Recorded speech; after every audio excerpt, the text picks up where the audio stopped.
Okay, so I wasn't in class. I'm not fully sure if this is accurate, but here is what I have.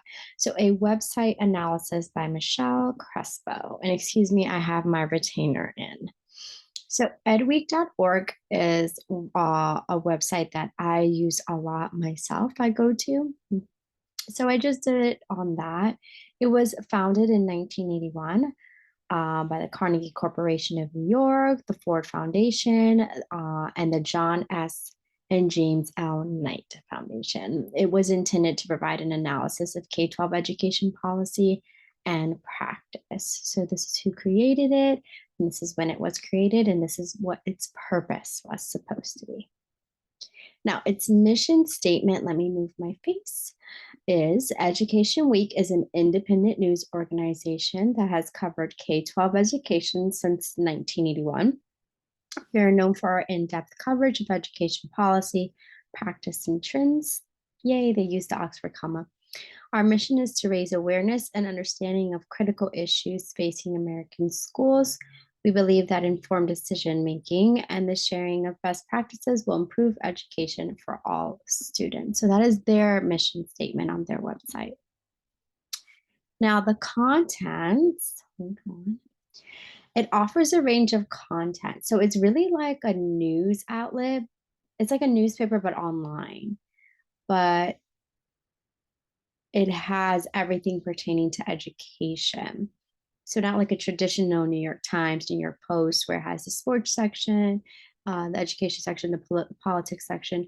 It is all about education, but touches on different contents within education, if that makes sense. So I'm just going to read through here so you have a better idea. So it goes about, it has blogs, it's videos, webinars, podcasts. It covers funding, curriculum design, curriculum implementation. It talks about excuse me, some of the trainings that are happening, technology advancement. It also talks about some of the research based techniques being used and research in general on the effects of legislation. And I'll talk about that on another slide. They're all written by journalists, policy experts. Some of them are educators, so that there are different perspectives on one issue. It's not just all journalists who aren't in the classroom. It's not just all teachers who are in the classroom. It's not just all policymakers. It's a group of a variety of people who come and discuss different topics relating to education. Now, oh, let me move my face again. My face is in the way a lot. Now, examples. These are two of the articles posted today. I wanted the newest that I can find.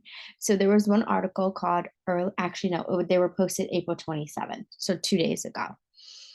The examples, okay, so early literacy laws, some seem to work better than others, and that's by Sarah. I do not want to butcher her name. Swartz is what I want to say. And in her article, she talks about the research being done in Michigan, Michigan State University, I believe. And she talks about some of the policies that are written with, how should I put this? Some of the policies are working and some of them are not. And pretty much what she's finding, the policies that have uh, more in-depth definitions of what they expect, those are the ones that seem to be most successful. Also, they found that when the teachers are well trained and in the policies, new policies made, then they have a better success rate. Duh. That's at Michigan State University. That's not a research that she did herself. She's talking about a research done. Then there was another article on the 27th of April called The Lies America Tells Itself About Black Education by Bettina L. Love.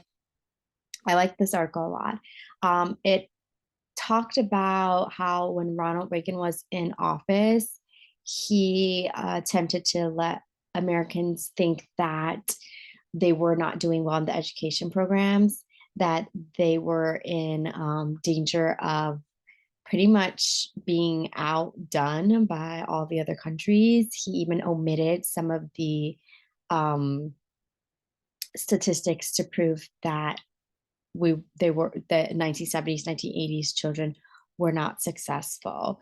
And him doing that was obviously to push his political agenda, which was to bring the church into the school and to eventually get more funding toward the Cold War. And that ultimately, she talks about how that ultimately ended up impacting the Black community, minority groups, um, because of where the defunding happened. Right. Good read, by the way. So those are just two examples. Now, political impact. My face is always in the way. Let me move my face. Okay, so some political impact. So, public opinion and informing policy debates, they obviously talk about that. They influence policymakers, educators, parents. The reporting analysis of key issues like school funding, curriculum design, teacher prep can help inform debates and discussions. It also helps keep the parents involved, is because a lot of parents just send their kids to school. They don't really think about all the other aspects that are involved in the educational system. They just like send their kids to school. So it's a good place to send parents so that they're informed, so they're not making strange statements like you need to babysit my kid or something. Like they actually know what an educator is supposed to do. Influence on education related research and scholarships. Yes, they do have a lot of information on scholarships. Coverage of research studies and trends, trusted sources of information. That's how they all are politically impacting. I'm trying to go through this quickly so I don't go over time. Educational impact.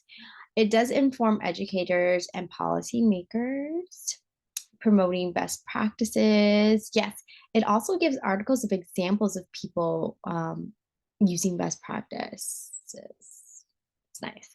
Raising public awareness, like I said, definitely parents. I think this is a good website for parents to go to know the laws, to know the policies, to know what's happening to teachers, what's happening to what legislations are being passed regarding their student and their students' education, and in the future what's going to happen to them. I think that that's very important. And it encourages dialogue and debate as well. I mean, there's a parent that I service now who emailed me asking me a bunch of questions regarding legislation in Florida and how it was going to impact my curriculum as an ELA teacher, and also how it was going to impact my decision to continue to teach at the school that I was at. And I thought that was strange. And I was like, where's this coming from? And she does read on edweek.org. And I thought that was interesting. Very interesting. Social impact addresses equity and diversity. That one article mentioned above, the lies that America tells itself about Black education. That was really eye-opening. I didn't know some of the information there. Encouraging civic engagement. Absolutely. It encourages people to ask questions. And I think that's very important. People ask questions because they want to know the answers, right? And I think it's important that they see this. And even if they don't agree with the author, they can ask questions. It promotes that dialogue, that civic engagement, wanting to go make changes to those policies or help with the policies.